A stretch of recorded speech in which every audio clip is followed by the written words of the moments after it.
Malam Jumat Kliwon. Aku melihat jam menunjukkan pukul 1 pagi.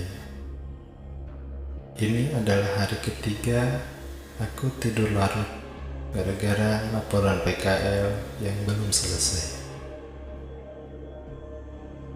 Karena aku sangat malas, akhirnya tugasku menumpuk dan membuatku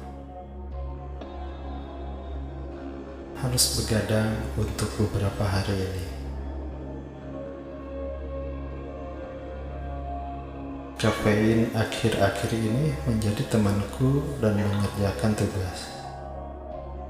Selain itu, sebuah radio dan TV juga membantuku dari rasa bosan mengerjakan laporan ini. Aku kos di sebuah kosan yang memiliki kamar cukup banyak. Kamarku bernomor 19 yang letaknya tepat di tengah lorong. Namun aku nyaman di sana.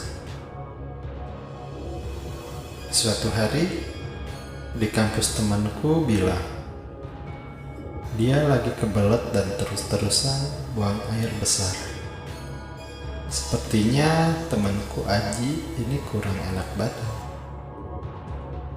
Untuk itu, dia meminjam kamar kosku untuk beristirahat.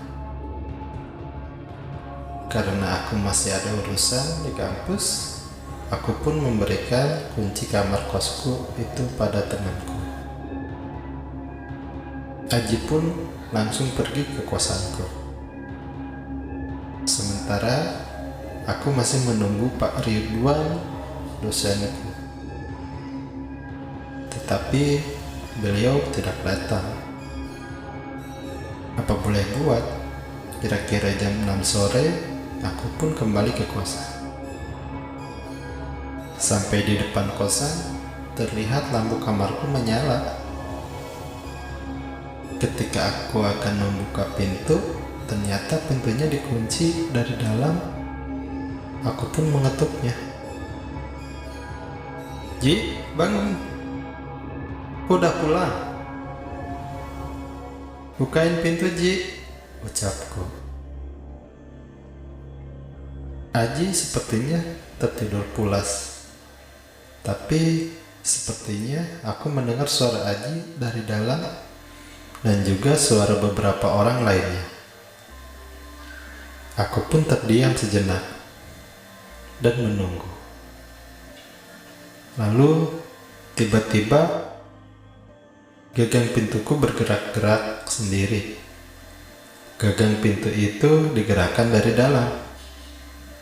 Sambil terdengar suara tertawa kecil dari dalam kamar.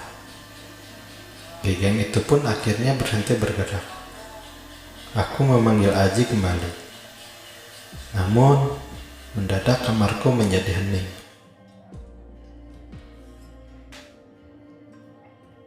Tidak lama kemudian, dari arah tangga muncul seseorang yang berjalan mendekatiku. Aku begitu kaget ketika yang aku lihat itu adalah Aji. Aku bertanya, "Dia dari mana?" Aji pun menjawab kalau dia dari apotek, habis membeli obat.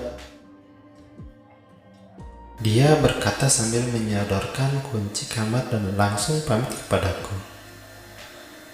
Aku hanya bisa diam. Setelah Aji pulang, aku langsung membuka pintu kamarku, yang ternyata terkunci dari luar.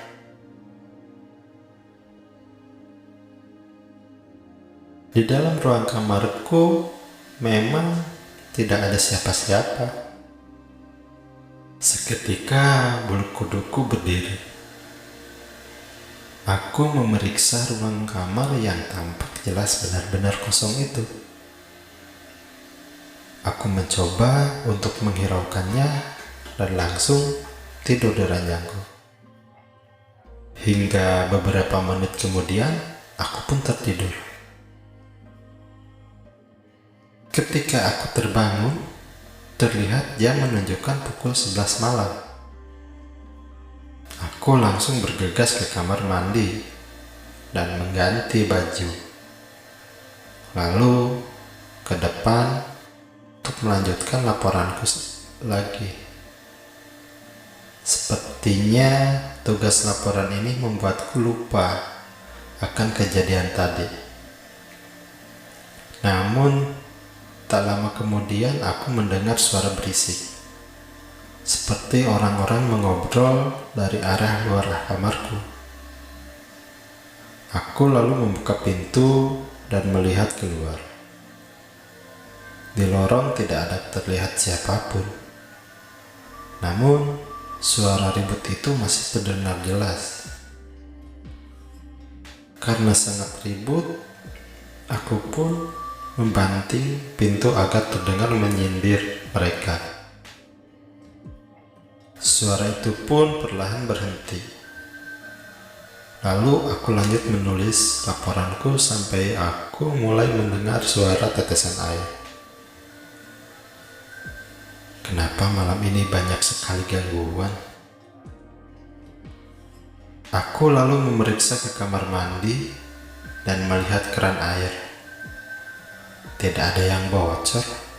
Namun, saat aku berbalik dan melihat ke arah ventilasi bawah di pintu depan kamarku, di sana terlihat sebuah genangan air. Perasaan tadi tidak ada air di sana. Rasa penasaranku membawaku untuk membuka pintu. Saat aku membuka pintunya, astaga! Aku langsung terperanjat karena di depan pintuku terdapat banyak sekali kepala-kepala yang bertebangan tanpa badan. Wajahnya hancur, berantakan, dan sangat menyeramkan. Aku melihat mulutnya mereka menganga dengan lidah yang menjulur keluar dan meneteskan air liur ke lantaiku. Suara gaduh itu jelas terdengar dari sosok itu. Aku langsung lemas dan hanya bisa terdiam saat itu. Lalu, aku bersembunyi di balik selimut sampai akhirnya sosok itu pun menghilang. Bergegas aku lari keluar dari kamarku.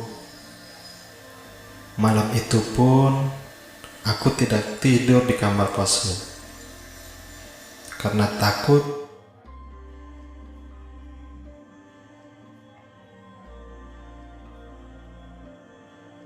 akhirnya aku begadang semalaman di kamar temanku. Aku tidak bisa tidur. Sosok tadi sangat menggangguku. Setelah aku bercerita kepada temanku, aku pun baru sadar bahwa malam itu adalah malam Jumat Kliwon. Tapi aku tidak tahu kenapa sampai diganggu sosok itu.